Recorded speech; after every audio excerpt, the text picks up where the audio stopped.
PCS up to date program में आपका स्वागत है। दिन भर चर्चा में रहे नेशनल इंटरनेशनल इंपॉर्टेंट इवेंट्स के साथ साथ राज्य स्तर की सूचनाओं को कवर करने वाले इस प्रोग्राम को इस तरह डिजाइन किया गया है कि आपकी परीक्षा में इससे सवाल बन सके। हमें उम्मीद है कि सभी पीसीएस परीक्षाओं के लिए यह प्रोग्राम बेहद उपयोगी साबित होगा। आइए खबरों की शुरुआत करते हैं। हाल ही में इंडियन नेवी ने कलवारी क्लास की सबमरीन वाक्सीर का सी ट्रायल शुरू किया है। यह प्रोजेक्ट 75 की 6 स्कॉर्पियन सबमरीन है। आईएनएस वाक्सीर का नाम एक सैंड फिश के नाम पर रखा गया है, जो हिंद महासागर की एक डेडली डीप सी प्रीडेटर है। इसे फ्रेंच नेवल डिफेंस और एनर्जी नेवल ग्रुप द्वारा डिजाइन किया गया है और मैजागॉन डॉक लिमिटेड द्वारा मैन्युफैक्चर किया जा रहा है। वाक्सीर को ऐसे डिजाइन किया गया है कि यह सभी थिएटरों में ऑपरेट किया जा सकता है। यह सबमरीन पानी के भीतर या सतह पर टॉर्पीडो और एंटी शिप मिसाइल लॉन्च करके हमला करने में कैपेबल है। आपको बताते चलें कि यह कलवारी क्लास की एक डीजल इलेक्ट्रिक अटैक सबमरीन है। यह स्कॉर्पियन क्लास बेस्ड सबमरीन है जो इसे एकॉस्टिक साइलेंसिंग टेक्निक्स, लो रेडिएटेड नॉइज लेवल्स और प्रिसीजन गाइडेड वेपन्स अटैक जैसे स्टील्थ फीचर से इक्विप्ड बनाती है। मिनिस्ट्री ऑफ एजुकेशन और वर्ल्ड बैंक ने मुंबई में स्टार्स प्रोग्राम के तहत वर्कशॉप ऑर्गेनाइज किया है। यह स्कूल टू वर्क ट्रांजिशन पर बेस्ड एक इनोवेटिव वर्कशॉप है। यह वर्कशॉप 6 स्टार स्टेट और उत्तर प्रदेश के स्किल गैप एनालिसिस और वोकेशनल व स्किल कन्वर्जेंस पर फोकस रहा। इसमें vocational education, industry types, vocational studies को स्कूल करिकुलम के साथ इंटीग्रेट करने और स्कूल सिलेबस को इंडस्ट्री डिमांड्स के अकॉर्डिंग मॉडिफाई करने की बात कही गई है। आपकी जानकारी के लिए बता दें कि strengthening teaching learning and results for states program World Bank के सपोर्ट से 6 स्टेट्स में चलाया जा रहा है। ये 6 स्टेट्स हिमाचल प्रदेश, केरला, मध्य प्रदेश, महाराष्ट्र, उड़ीसा और राजस्थान है। यह स्टार्स प्रोग्राम इन राज्यों की स्कूली शिक्षा की क्वालिटी और गवर्नेंस में सुधार करने के लिए शुरू किया गया है। यह प्रोग्राम स्कूल एजुकेशन में ट्रांसफॉर्मेशन और बेटर लर्निंग आउटकम्स के लिए टीचर्स को केंद्र में रखता है। हाल ही में union ministry of animal husbandry ने राज्यों से एनिमल वैक्सीनेशन ड्राइव तेज करने को कहा है।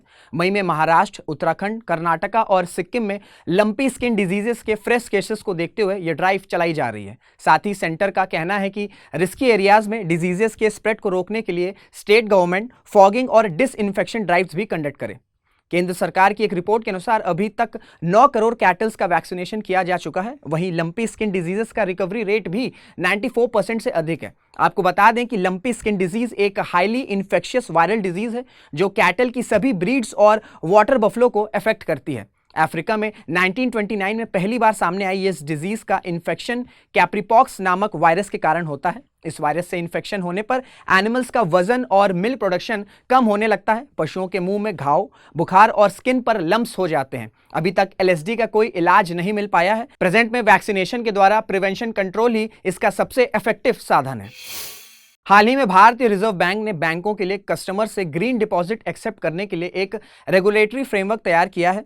यह green deposit framework banking institutions पर 1 जून 2023 से लागू होगा। इस फ्रेमवर्क के लागू होने के बाद बैंक्स कस्टमर से प्राप्त ग्रीन डिपॉजिट्स को रेगुलर डिपॉजिट्स की तरह ही एक्सेप्ट करेंगे, लेकिन बैंक्स इस डिपॉजिटेड फंड का एलोकेशन केवल एनवायरमेंट फ्रेंडली इनिशिएटिव्स के लिए ही कर सकेगा। इससे क्लाइमेट चेंज का मुकाबला करने के लिए रिन्यूएबल एनर्जी प्रोजेक्ट्स की फाइनेंसिंग में मदद मिलेगी। आपने इस रेगुलेटरी फ्रेमवर्क में आरबीआई ने सेक्टर्स की लिस्ट को इंट्रोड्यूस किया है, जिसमें ग्रीन डिपॉजिट्स के लिए एलिजिबल सेक्टर्स को क्लासिफाइड किया गया है। इनमें renewable energy, waste management, clean transportation, energy efficiency और एफॉरेस्टेशन शामिल है।